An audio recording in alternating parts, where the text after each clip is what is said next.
Bonjour, c'est Style Comics et finalement je trouve un tout petit peu de temps pour vous faire une vidéo, mais pas du tout préparée comme d'habitude. Là, on va être sur du plus artisanal. Et je vais vous commenter, en fait, je vais vous parler un petit peu de Chris Bacalo. Ça fait longtemps que je voulais parler de cet artiste. Et là, voilà, je vais prendre un format beaucoup plus décontracté que d'habitude. Comme je vous le disais, j'avais pas beaucoup de temps cette semaine pour monter un format habituel d'analyse, mais on va essayer quand même de dire quelques trucs intéressants à partir de The Marvel Art of Chris Bacalo, donc qui est un bouquin que j'ai acheté en numérique en fait, comme pas mal de hardbooks qui sont des fois plus faciles à trouver sur ce format-là. Et ce qui est intéressant, c'est que alors ça ne couvre que sa période Marvel évidemment, donc il n'y a pas de steampunk, il n'y a pas de ses premiers titres chez DC et Vertigo. C'est d'ailleurs comme ça que moi je l'avais découvert avec Death, la mini-série qu'il avait faite. C'est là où j'avais à l'époque vraiment beaucoup aimé son style et notamment la façon dont il dessinait les personnages féminins, comme on peut le voir ici, avec, je pense que c'est Rachel Summers, qui est avec ses jolis petits visages, ses proportions un petit peu particulières qui étaient assez en rupture avec le style plus classique de comics à l'époque. Et aussi parce que il y avait ce petit touche cartoony que j'aimais euh, énormément et que j'aime toujours d'ailleurs dans le style de pas mal d'artistes, comme le regretté Mike Wieringo par exemple, qui avait fait Spider-Man et qui avait fait d'autres séries, les Fantastic Four notamment. Et en fait, voilà, je les classais un peu dans la même catégorie et j'aimais bien ce style. Et après, au fur et à mesure, bah, je ne l'ai pas suivi systématiquement, mais ce sketchbook, enfin ce artbook, c'est l'occasion de revenir un petit peu, notamment sur des pans de sa carrière que je connaissais pas très bien. Notamment ses débuts ici, sur Ghost Rider. Alors, dans les textes, il explique que il a d'abord commencé par faire un épisode de Hulk, et puis il a fait ce Ghost Rider très inspiré par Bill Sienkiewicz, vous l'aurez peut-être remarqué. Il le dit lui-même, en fait, qu'il aimait beaucoup le style de l'artiste. Et on retrouve effectivement pas mal de petites choses comme déjà cet ancrage un peu crado avec pas mal de projections d'encre dessus, le travail un peu d'usure de la page, une composition un peu surréaliste. Euh, mais en même temps, on voit déjà quelques éléments qu'on va retrouver après dans son style, que ce soit des éléments de déformation des corps, travail sur des proportions comme ça qui vont être toujours un petit peu exagérées, on va le voir sur d'autres dessins. Et puis il y a deux choses aussi qui me font toujours penser à Chris Bacalo. Il y a la question d'un peu du travail sur les perspectives déformées. Donc là, on voit par exemple ce mur de briques au fond qui ressemble plus à un mur qu'on voit dans l'univers de Tim Burton que dans les comics traditionnellement. Et puis la question des motifs, c'est-à-dire la façon dont Chris Bacalo va réutiliser. On voit par exemple le tissu en bas avec le damier, et c'est quelque chose qui va fréquemment revenir dans ses dessins, je trouve.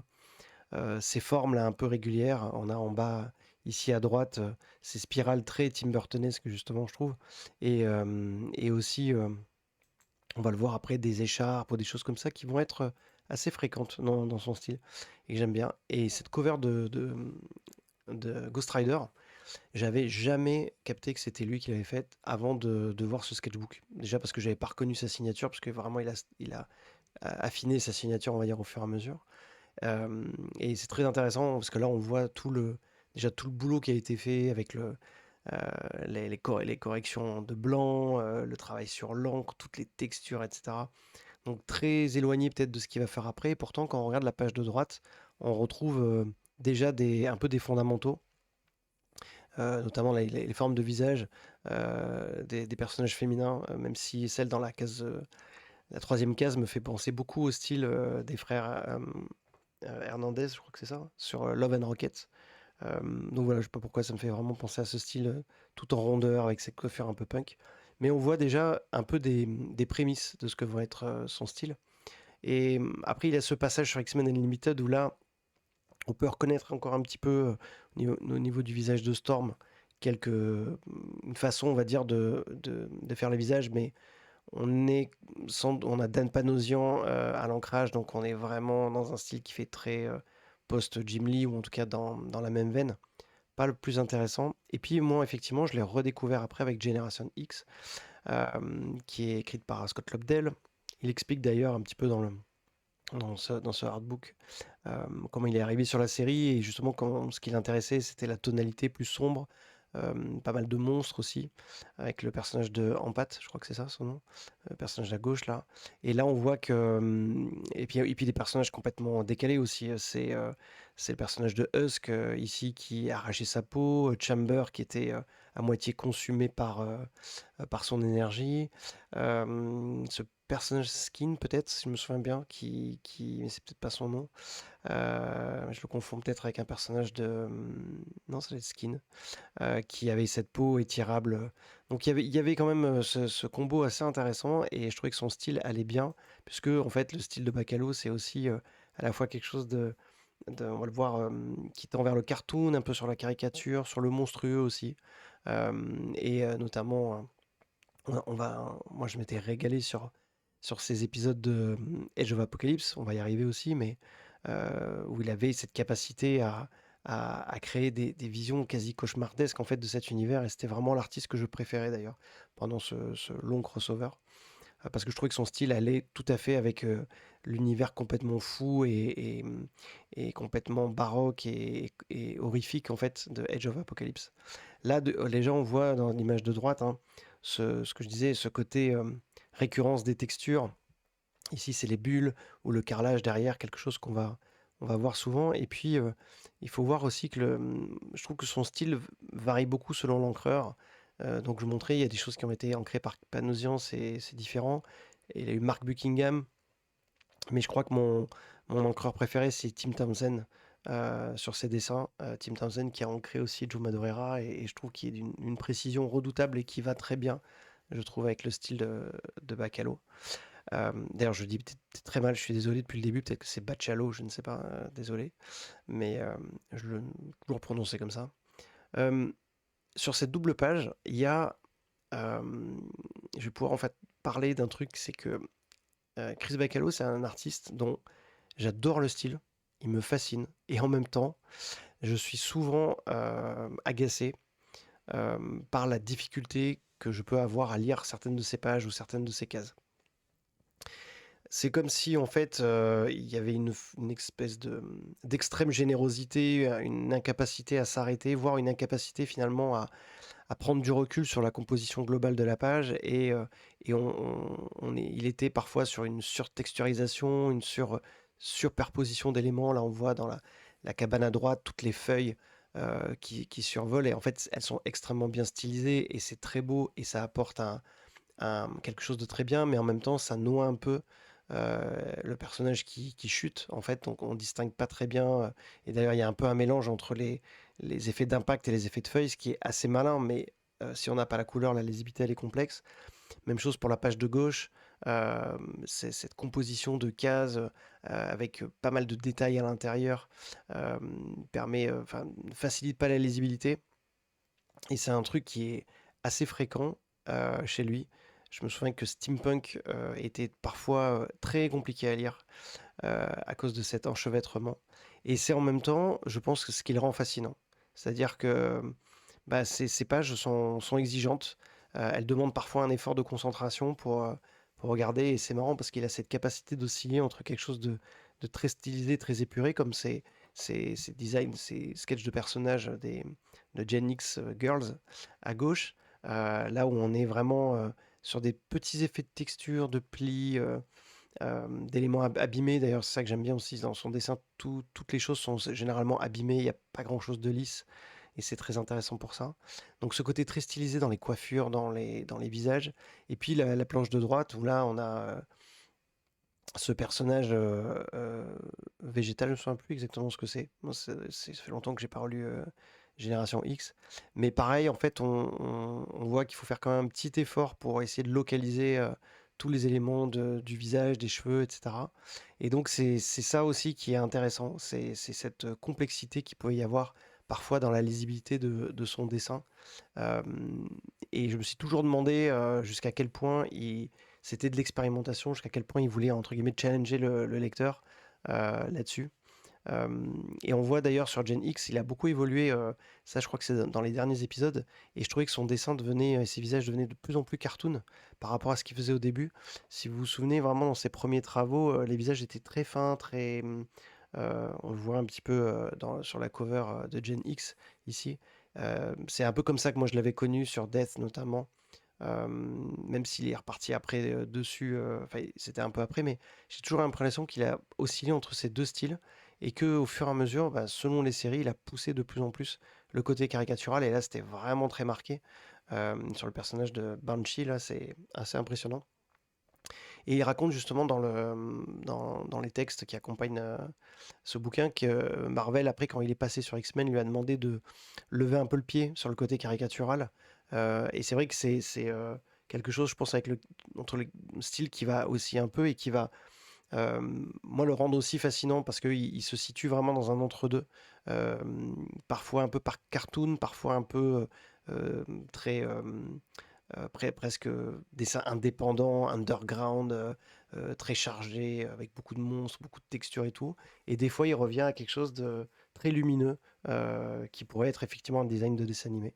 Donc voilà, et un autre exemple de lisibilité qui est un peu complexe à droite avec ces espèces de créatures à trois têtes. Quand on prend le temps et qu'on regarde un petit peu la structure, on voit que c'est quand même hyper bien foutu, mais c'est pas forcément évident. Et puis il y a un autre truc qui me plaît aussi, c'est il fait beaucoup de textures. On le voit hein, au-dessus de Colossus, ces espèces de hachures. Ça, c'est un truc qu'il fait souvent euh, et qui peut-être alourdit le dessin, mais en même temps lui donne une espèce de- d'aspect de toile un peu général. On voit les herbes, on voit pas mal de trucs. Et c'est quelque chose qui aussi est assez fascinant. Moi, je trouve cette cohabitation entre. Et on a deux exemples de cover ici qui le montrent bien. Le côté très épuré, très simplifié qu'il peut avoir. On voit sa rogue très belle avec ses grosses mains et sa coiffure ultra dynamique, les effets de reflets sur les cheveux qui sont très beaux, très maîtrisés. Et on voit dans ce dessin-là la composition presque avec quelques aplats noirs, mais qui reste quand même assez lumineuse. Et puis à l'inverse, sur la page de droite, là on a beaucoup plus de textures, beaucoup plus de choses, notamment sur le bras de Bishop, en nouveau des effets un petit peu dans le fond. Je trouve que cet équilibre-là est toujours intéressant chez lui. Et des fois, en fait, je, je, je me perds un peu dans ses dessins. Et donc, comme je disais, dans la lisibilité de ce dessin, à cause de cet équilibre-là, ou ce déséquilibre entre le trop plein de détails, la surtexturisation et le côté très épuré. Là, typiquement, on a deux exemples, je trouve, qui parlent un peu de ça.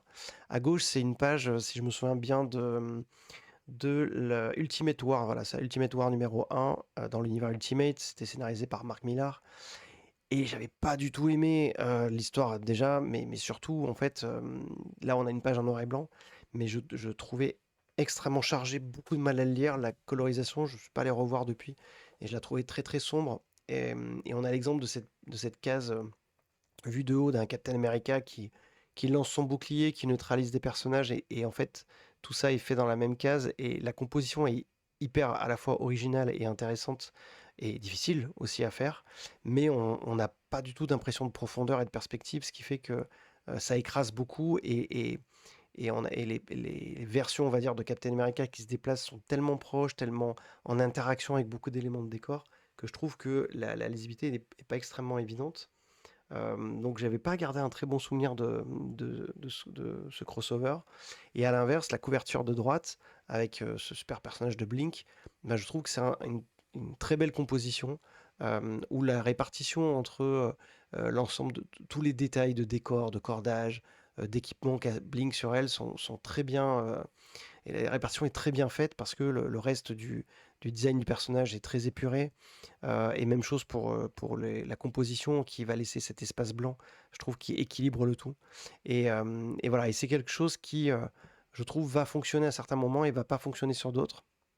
Donc, ça n'a rien à voir avec le talent du gars. Moi, je trouve que c'est intéressant de le voir tenter des choses. Parfois, ces choses sont plus graphiques que véritablement séquentielles. C'est-à-dire qu'on a plus l'impression que il va tenter davantage de trouver des idées graphiques et créer quelque chose, une impression, une sensation visuelle que véritablement servir la narration. Là, on était sur un épisode de Grant Morrison sur New X-Men, où là, son storytelling peut-être était un peu classique, mais pas toujours, parce que comme on le voit sur cette page-là, on revient sur quelque chose de très chaotique, pas toujours simple de repérer aussi les différents personnages à gauche notamment, plein de détails de textes, de débris qui volent, de matière qui explose de partout. Ce véhicule complètement fou et en même temps euh, qui a un peu de profondeur et donc ça donne une image un peu à plat de l'ensemble, mais qui encore une fois fait très graphique plus que véritablement, comment dire, ne sert le storytelling, parce qu'on n'a pas d'impression de mouvement forcément, on a l'impression d'avoir quelque chose de très figé.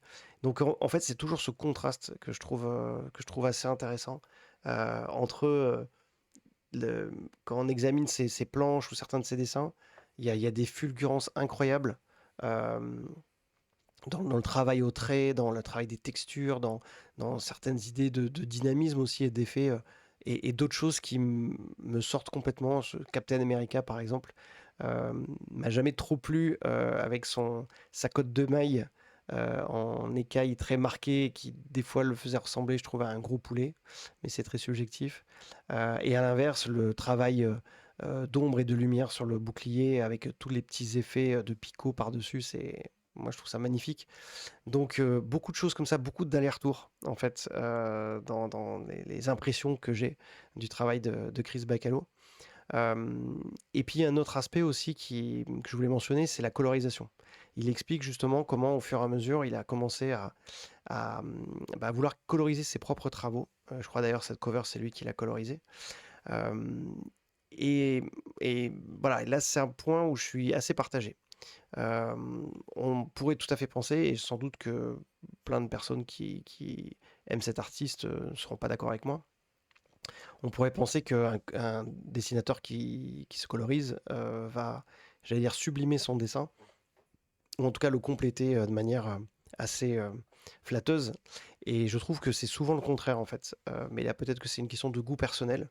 Je trouve qu'il y a beaucoup d'effets un peu cheap, comme là notamment tous les effets un peu de brush qu'on voit là autour du personnage d'Emma Frost, sur les griffes de Wolverine, des choses qui ressemblent à des effets de colorisation qu'on faisait au début, enfin dans les années 90, quoi, quand on commençait un peu à utiliser Photoshop un peu n'importe comment des fois pour coloriser. Je trouve qu'il y a des effets de texture comme là les flammes ou même l'espèce de pelage sur le corps je sais pas quel est le personnage de droite là dans peut-être la fille de Sabertooth, je sais pas. Mais voilà, il plaque des effets comme ça, des fois où je trouve qu'ils font très artificiels. Euh, Peut-être aussi c'est une question de temps, hein, parce qu'il fait à la fois le dessin et la colorisation. Mais cette cover, c'est vraiment l'exemple. Son Wolverine est plutôt chouette. Ça, je pense que c'est le personnage d'Emma Frost à droite, est vraiment génial. Moi, j'aime beaucoup ce design, puis j'aime beaucoup, encore une fois, les proportions qu'il fait dans les personnages, féminins comme masculins, avec ses grands pieds, ses silhouettes déformées, la façon dont il stylise les cheveux est toujours magnifique. Euh, mais voilà, cette colorisation derrière, je trouve, euh, fait, on va dire, débutante par rapport à la qualité du dessin.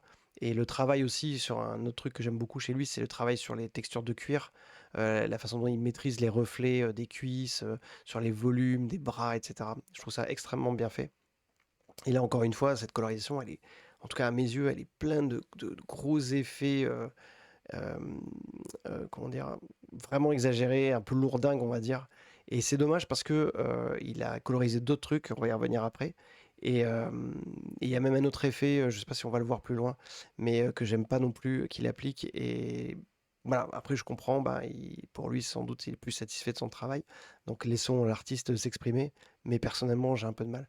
Un autre exemple, voilà, bah là vous l'aurez compris, hein, d'une page qui est juste démentielle en termes de dessin, en termes de travail, en termes de recherche de design, que ce soit la créature gigantesque, la chaîne, le cavalier au milieu qui chevauche une espèce de créature cyborg et tout.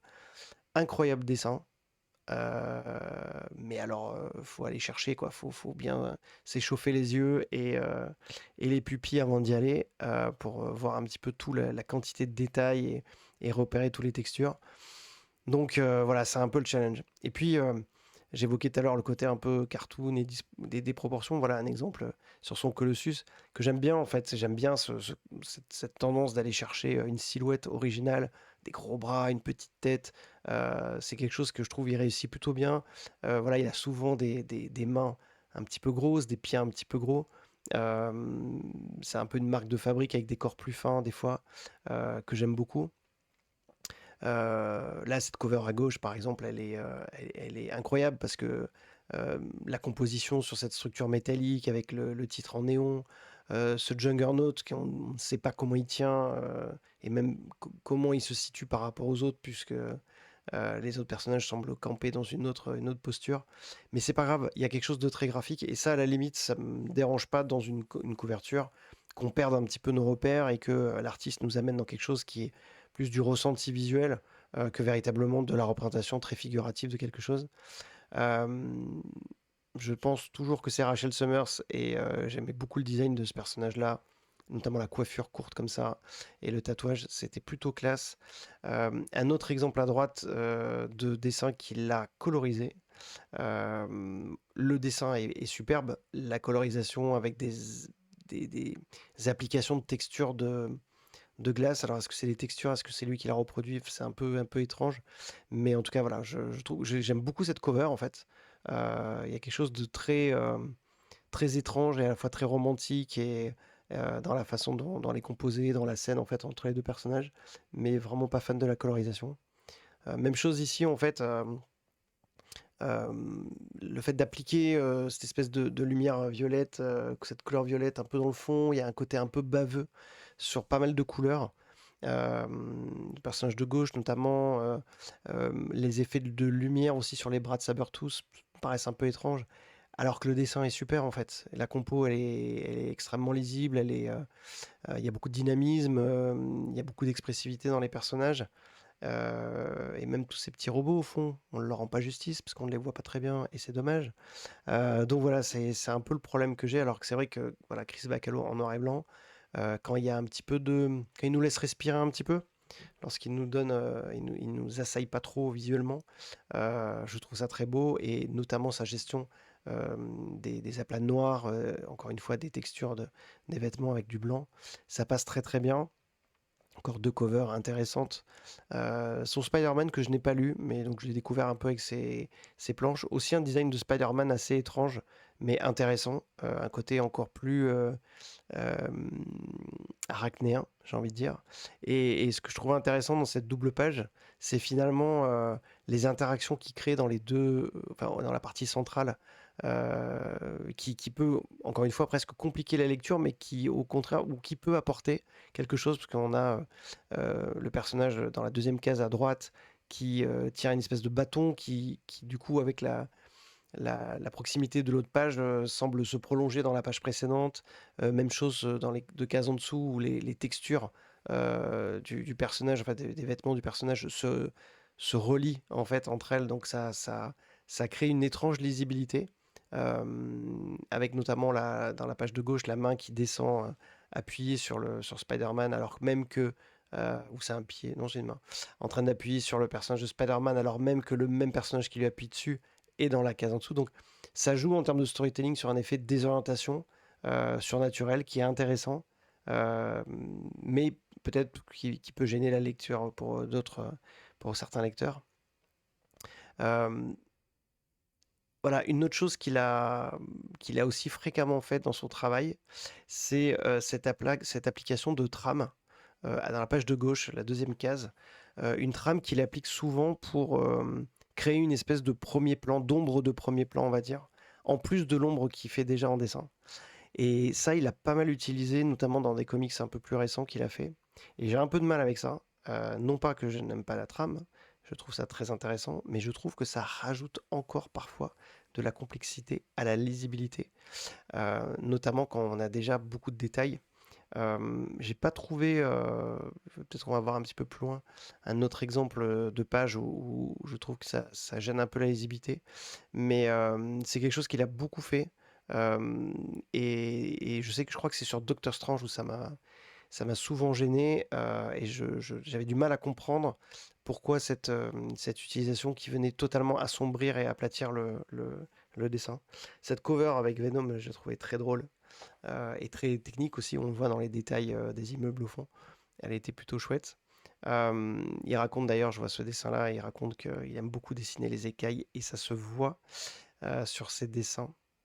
Mais vous voyez un autre exemple à droite euh, de ce qui semble être le lézard, de l'utilisation de la couleur et on voit que au-delà de la colorisation qui fait du dessin des écailles, sur la droite on a l'application d'une texture, qui me semble être une photo retravaillée et tout. Je trouve un peu dommage en fait parce que cette espèce d'entrée d'une forme de colorisation un peu réaliste par des textures comme ça contraste, je trouve, avec le soin qu'il apporte au design et à son dessin lui-même, en fait, hein, des écailles et tout. Je trouve ça. En tout cas, voilà, c'est pas une association qui me parle. Et je trouve que la couleur, à la limite, est mieux réussie sur la partie gauche, ou en tout cas, on a quelque chose qui nous guide un petit peu plus l'œil avec cet aplat d'orange. Euh, et puis le fait que tous les créatures euh, un peu euh, un peu qui me rappelle des lézards ou un peu sauriennes, on va dire, euh, sont dans une teinte verte. Là encore, hein, le dessin, il est extraordinaire, la compo, elle est folle. Le travail sur toutes les écailles, les textures est incroyable. Son Spider-Man est assez dynamique. Donc voilà, c'est pour ça que je disais en introduction, j'ai toujours cette approche un petit peu contrastée de son dessin. Et c'est pour ça que j'aime beaucoup regarder son travail parce que je sais qu'il y aura toujours quelque chose que j'aimerais et toujours quelque chose qui va parfois me faire pester un peu. Très belle cover à gauche. Là aussi, une composition qui est très graphique, on le voit, hein, avec ces espaces blancs qui et permettent vraiment là pour le coup, d'aider à la lisibilité de la case. Mais après, voilà, des petites cases qui vont devenir un petit peu plus complexes à suivre. Et là, on arrive dans quelque chose où, là aussi, il faut se raccrocher un petit peu, même si encore une fois, euh, il nous aide un petit peu. Euh, mais là, voilà, je trouve que cette page-là, elle représente tout ce que j'aime et j'aime moins. C'est-à-dire que le travail sur les textures, encore une fois, que ce soit les poils du bras de Wolverine, le gant, les écailles et tout, c'est incroyable.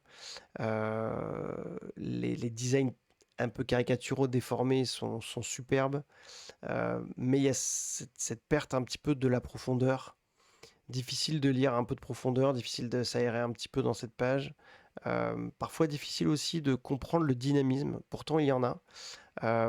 Mais c'est du dynamisme on va dire, qu'on comprend par soit la posture, soit la quantité de débris, de choses qui volent.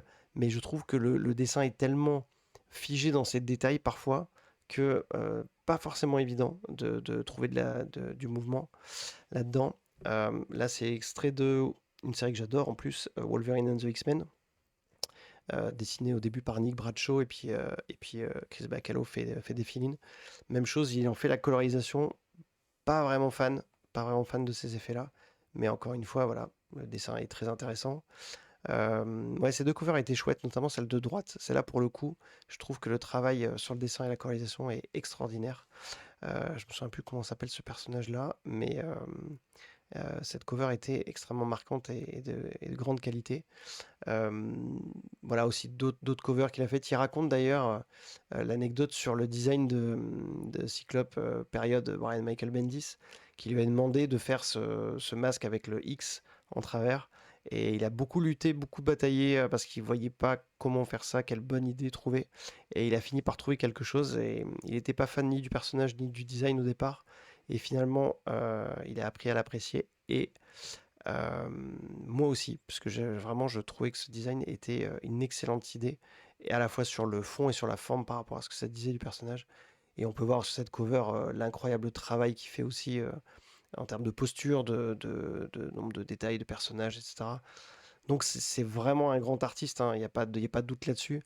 J'aime beaucoup cette page de droite qui, je crois, était une cover avec ce personnage qui va changer de faciès avec à chaque fois en passant sa main, en évoluant et tout.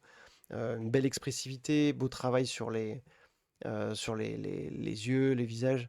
Il y a un truc que j'aime beaucoup chez lui, encore une fois, des fois je suis un peu maniaque sur des détails, c'est les sourires des personnages, notamment féminins. Je les trouve toujours extrêmement réussis. Je n'ai pas lu sa période Deadpool, son passage sur Deadpool et Wolverine. Ça, c'est Doctor Strange, par contre, je l'ai lu. Et ses chara-designs sont extraordinaires.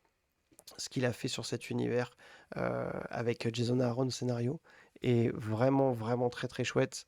Je vous le recommande. Je l'ai suivi en single à l'époque. Et je serais presque tenté de reprendre tout en omnibus ou en trade parce que je le lisais en single, c'était un peu compliqué, il y avait beaucoup de pubs et tout, et je trouvais que ça rendait pas justice au dessin et à l'histoire, mais c'est un très bon run, et là encore, hein, c'est vrai que des fois, il y a des trucs très compliqués à comprendre, mais il a ce petit côté, là, le petit côté, je parlais tout à l'heure de motifs, et donc ces espèces de tentacules ou tissus avec les rayures qui font beaucoup penser à Beetlejuice, et c'est quelque chose qu'on retrouve souvent dans son dessin, et du coup, son univers, ce côté complètement monstrueux, fantastique, étrange qu'il amène au dessin, bah, elle est parfaitement à Doctor Strange. Et notamment, il y a une séquence qui n'est pas dans ce artbook malheureusement, qui est celle où Doctor Strange montre comment lui il voit le monde à travers différentes dimensions dans lesquelles il voit des créatures finalement invisibles aux hommes mais qui interagissent avec eux. Et il y a une pléthore de créatures extraordinaires dedans, donc c'était un vrai régal visuel, et ça allait très bien avec cette série, ce qu'il faisait. Donc voilà des exemples. Et puis je pense qu'aussi en termes de storytelling, le scénario de Jason Aaron lui donnait matière à être à la fois des fois plus classique, là comme on le voit sur la page de droite, et très efficace, et des fois de complètement se lâcher et faire des choses complètement délirantes. Ça allait très bien avec, et cette cover à gauche par exemple était aussi très très chouette, et ça vous donne un petit aperçu de ce qu'il a fait dessus, même si encore une fois je pense que c'est lui qui a fait les couleurs, mais je trouve que c'est plutôt équilibré. Donc pour moi, c'est un de ses derniers meilleurs travaux. Euh, et rien que de regarder ces pages, ça me redonne envie d'aller le relire parce que je trouvais que c'était une adéquation extraordinaire entre les deux. Ouais, cette image à gauche là avec ces serpents très écailleux, il passe un temps fou à faire des écailles, hein. Ça c'est indéniable. Mais voilà, et puis même les dessins un peu en sketch comme ça, comme il fait, sont très intéressants. Moi j'aime beaucoup ce style très lâché qu'il a dans son ancrage, qui maintient quand même un certain niveau de détail, mais qui pourrait être plus peut-être dynamique. Ce sera à voir sur un titre, sur un storytelling. Voilà, sur Deadpool, j'ai pas vraiment lu ce qu'il a fait, et puis c'est un peu dramatique. Il raconte pour finir cet art of que effectivement il avait commencé la série Spider-Man versus Deadpool, et malheureusement il a perdu son épouse en quelques mois d'une longue maladie, enfin, d'une maladie, et c'est vraiment dramatique. Et on voit qu'effectivement il explique qu'il a arrêté pendant un temps, et il est revenu petit à petit chez Marvel. Donc voilà, donc n'hésitez pas à me dire en commentaire ce que vous pensez de cet artiste, qui encore une fois est extrêmement impressionnant, extrêmement talentueux. Et puis comme je l'ai déjà dit plusieurs fois dans les vidéos, moi je suis toujours impressionné par les artistes qui mettent énormément d'efforts et d'énergie dans leurs planches, même si je peux ne pas accrocher à tous les éléments de leur style. Ça reste toujours un plaisir et toujours à saluer. Et voilà, et Chris Bacalo ou Bacalo est vraiment un grand artiste qui nous régale depuis plusieurs dizaines d'années. Donc voilà, n'hésitez pas à me dire ce que vous préférez de son travail, et puis quelle, on va dire, période un petit peu de son style vous aimez. Et puis je vous retrouve pour une vidéo prochainement. Sur le format plus habituel et plus analytique et plus structuré. Donc voilà, merci beaucoup encore de votre soutien, et puis à très bientôt. Ciao.